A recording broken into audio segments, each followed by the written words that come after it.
Invité exceptionnel avec nous en direct de Niamey, le président de la République du Niger, Mahamadou Issoufou. Merci beaucoup, monsieur le président de la République, d'accorder à TV5 Monde votre première réaction après le second tour de l'élection présidentielle qui s'est déroulée hier dans votre pays. On ne connaîtra les résultats peut-être que demain. Mais monsieur le président, vous diriez que cette élection est en quelque sorte historique ? Absolument. Il s'agit d'une élection historique dans la mesure où c'est à l'occasion de cette élection qu'il y aura une alternance pour la première fois au Niger depuis l'indépendance. Pour la première fois, un président démocratiquement élu va passer le témoin à un autre président démocratiquement élu. Et je me réjouis des conditions dans lesquelles se sont déroulées ces élections. Globalement, ça s'est déroulé dans le calme, ça s'est déroulé de manière transparente, en dehors de l'incident que vous connaissez. Malheureusement, il y a eu un véhicule qui a sauté sur un engin explosif improvisé et on a enregistré malheureusement 7 morts. Mais globalement, ces élections se sont bien déroulées. Et on attend très prochainement, comme vous venez de le dire, les résultats provisoires qui vont être proclamés par la CENI. Pour vous, rien que ça, vous diriez, monsieur le président, c'est une victoire pour la démocratie, pour toute l'Afrique ? C'est une victoire pour la démocratie et moi je considère que c'est ma plus grande réalisation. J'ai un programme que j'ai mis en œuvre depuis 10 ans. Ce programme concerne la sécurité du Niger et Dieu sait que nous nous sommes beaucoup battus pour que le Niger soit en paix et en sécurité. Nous avons réalisé beaucoup d'infrastructures routières, énergétiques dans le pays. J'ai réalisé mes objectifs en termes en matière agricole avec l'initiative 3N, le Nigérien nourrissent les Nigériens. On a développé le capital humain à travers l'éducation, la formation des Nigériens, la santé, la promotion de la santé, l'accès à l'eau pour les populations, la création d'emplois pour les jeunes. Mais à côté de toutes ces réalisations, ma plus grande réalisation, c'est d'avoir réussi cette élection et d'avoir créé les conditions de l'alternance démocratique pour la première fois dans le pays. Oui. Ça a été d'ailleurs salué par le président Emmanuel Macron la semaine dernière. On va parler d'ailleurs de ce sommet du G5 Sahel. Mais vous aviez dit dès le départ, vous ne vouliez pas, je vous cite, tripatouiller la Constitution. C'est un exemple pour tous les autres chefs d'État africains ? C'est un exemple pour le monde entier. Je ne me limite pas seulement à l'Afrique. Et je sais que pour beaucoup de pays, il y a des spécificités. En tout cas, pour le cas du Niger, je pense que nous avons besoin d'institutions démocratiques fortes et stables.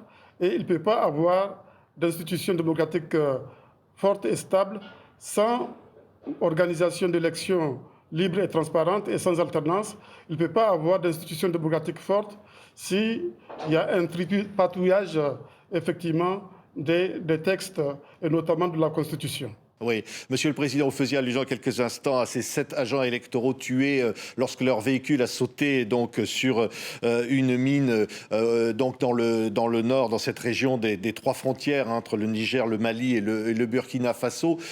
Ça nous amène à parler de ce G5 Sahel. Cette zone-là vous inquiète toujours. Est-ce qu'on peut dire que le terrorisme recule quand même malgré cet incident ?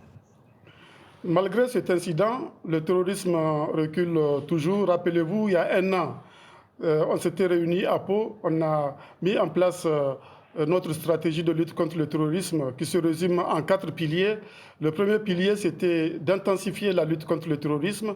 Le deuxième pilier portait sur la montée en puissance des forces armées nationales des 5 pays du G5 Sahel. Le troisième pilier portait sur le retour de l'État et de l'administration dans les zones désertées par les populations sous la menace terroriste.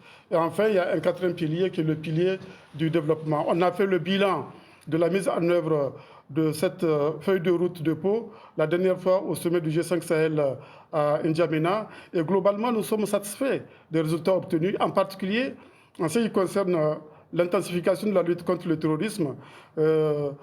Beaucoup de choses ont été faites et beaucoup de terroristes ont été neutralisés, en particulier dans cette zone où s'est passé l'incident d'hier, dans la zone des 3 frontières. Beaucoup de terroristes ont été neutralisés et leur logistique a été effectivement désorganisée. Donc nous sommes sur la bonne voie. Nous avons obtenu d'excellents résultats et nous avons décidé à N'Djamena de poursuivre notre action contre le terrorisme, d'intensifier cette action, en particulier en renforçant la coalition internationale de lutte contre le terrorisme qu'on a mise en place également à Pau. Oui, oui. D'ailleurs, Emmanuel Macron a dit qu'il voulait, je le cite, décapiter Al-Qaïda au Sahel. Est-ce que c'est envisageable? Et surtout, il a annoncé qu'il ne baissait pas les effectifs de la force Barkhane malgré de lourdes pertes humaines. Ça vous satisfait que ça va assez loin, Monsieur le Président? Ça me satisfait entièrement. Je pense que le président Macron a pris les décisions qu'il faut, les bonnes décisions qu'il faut. Ce n'est pas au moment où on enregistre des victoires qu'il faut se désengager. Au contraire, c'est en ce moment qu'il faut intensifier la lutte contre le terrorisme. Il a pris cette décision. Je suis tout à fait d'accord avec lui que Barkhane doit rester au niveau actuel pour pouvoir exploiter le bénéfice des victoires qu'on a déjà enregistrées contre le terrorisme. Oui, 3000 hommes pour l'Union africaine annoncés en renfort, le Tchad 1200 soldats supplémentaires. C'est suffisant ou pas, Monsieur le Président?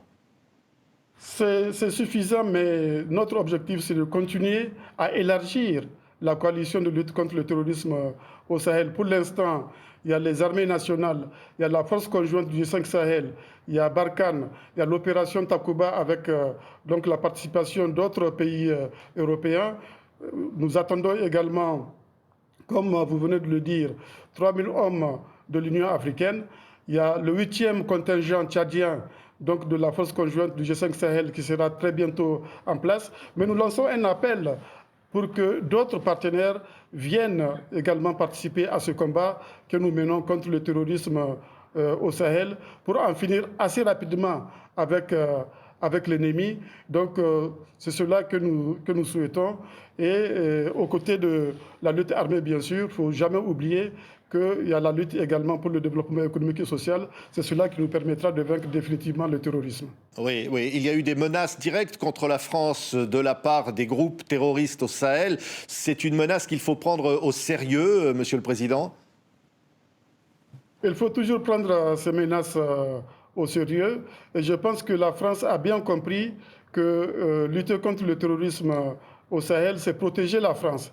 C'est aussi protéger l'Europe. La sécurité est un bien public mondial. Et s'il y a un pays qui l'a bien compris, c'est bien la France. Et je ne peux qu'encourager une telle compréhension de la situation sécuritaire au Sahel. Oui, mais la question se pose du mandat de ces soldats, Monsieur le Président. Je vous cite, la MINUSMA, vous avez dit c'est 14 000 hommes au pied desquels on égorge, on viole des femmes et qui n'ont pas la mission d'intervenir pour les protéger. Et vous dites c'est moralement inacceptable. C'est ce que je dis, je le confirme. Effectivement, je pense que l'objectif immédiat pour nous, c'est non pas de maintenir la paix, mais d'imposer la paix, de vaincre le terrorisme. Or, parmi les forces en présence au Sahel, il y a cette mission des Nations Unies de stabilisation du Mali qui a pour mandat le maintien de la paix. Et nous aurons voulu que, sur le modèle de ce qui s'est passé en République démocratique du Congo avec la MONUSCO, où une brigade a été mise en place pour lutter contre le mouvement armé, nous aurions souhaité qu'au sein de la MINUSMA, qu'il y ait une brigade qui sera dédiée dans la lutte contre le terrorisme. Parce que ce n'est pas normal que 14 000 hommes qui coûtent $1 milliard par an laissent des civils se faire égorger à leurs pieds sans réagir. Donc il nous faut un autre mandat, effectivement, pour la MINUSMA. Il faut tout au moins qu'il y ait une brigade comme au Congo, en République démocratique du Congo, au sein de la MINUSMA, qui puisse lutter contre le terrorisme. Et cela est facile à mettre en place dans la mesure où nos pays ont des contingents à la MINUSMA. Par exemple, le Niger a un bataillon dans la MINUSMA, le Tchad a presque 2 bataillons au sein de la MINUSMA, et d'autres pays de l'Afrique de l'Ouest et du Sahel ont des contingents à la MINUSMA qui sont armés aux pieds et devant lesquels, effectivement, des civils innocents sont égorgés sans réaction. Je trouve ça moralement inacceptable. Oui, Monsieur le Président, un aspect sur lequel vous n'avez pas encore été entendu, c'est le financement de cette force.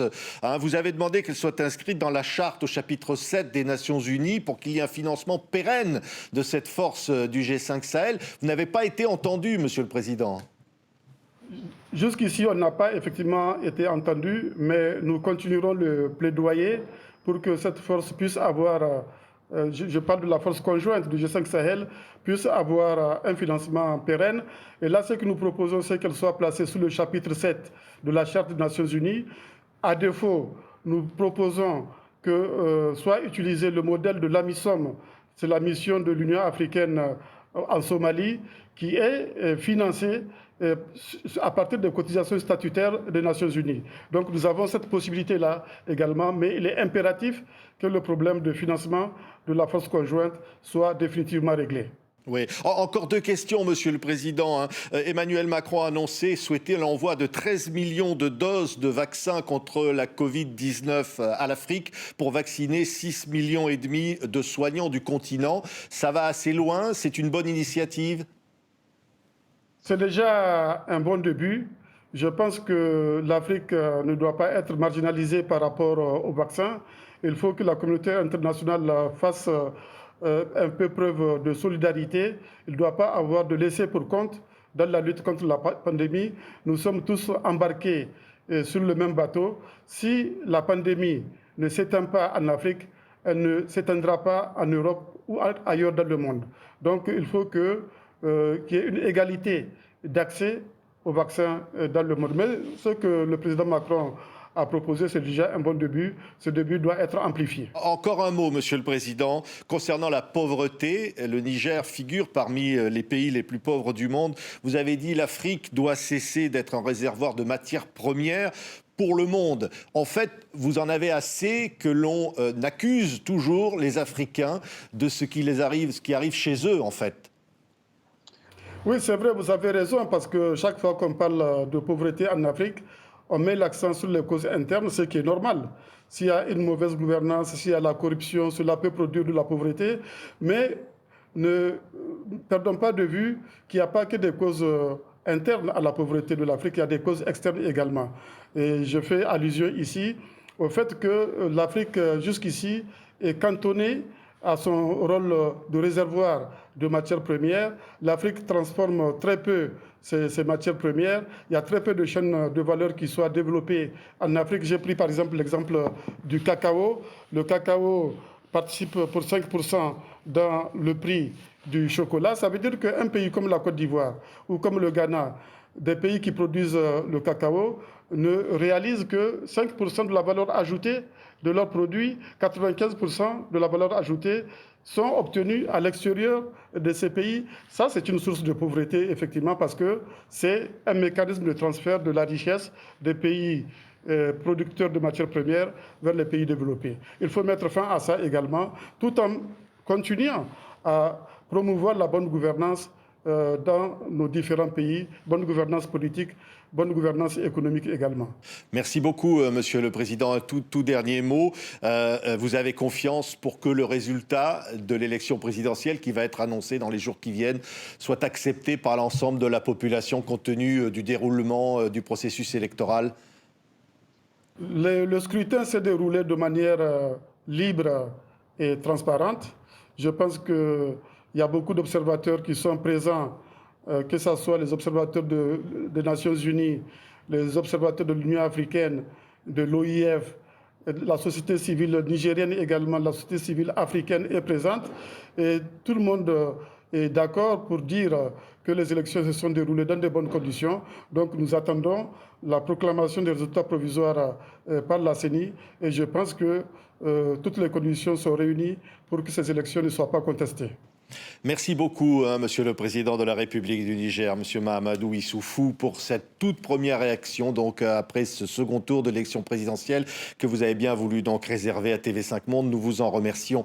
Merci beaucoup, Monsieur le Président. C'est moi qui vous remercie.